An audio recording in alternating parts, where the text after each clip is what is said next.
Lelaki A rajin bangun malam tapi tinggal solat fardu sebab kekangan kerja dan selalu qada lah. Lelaki A ni juga pandai juga bab agama. Lelaki B jarang bangun malam, tak pernah tinggal solat fardu. Mana satu yang elok? Yang elok ialah yang melaksanakan yang fardu. Kerana yang sunat tidak boleh dibanding dengan yang fardu. Tidak ada orang masuk neraka kerana tinggal solat sunat. Tidak ada orang masuk neraka kerana tak puasa sunat. Tapi orang masuk neraka sebab tak solat fardu. Seorang laki-laki jumpa Rasulullah, lain pada 5 waktu, lain pada puasa Ramadan, haji dan zakat, ada lagi yang wajib. Nabi kata tak ada dah, melainkan yang sunat-sunat. Nampak? Jadi aku nak buat yang wajib saja. Nampak? Kalau buat yang wajib saja, alhamdulillah, engkau selamat. Maknanya tak ada buat yang sunat, wajib saja. Selamatlah kita di akhirat. Syarat jangan buat dosa lain.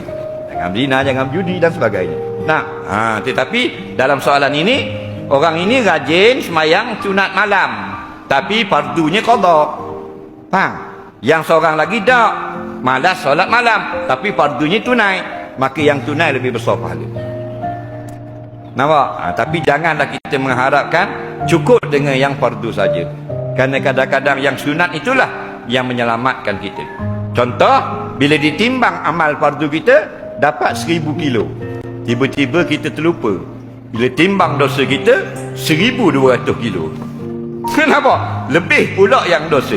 Siapa ada yang sunat, jadi berat pula beratan amal yang sebelah baik. Walaupun dengan yang sunat itulah sebab dia masuk syurga.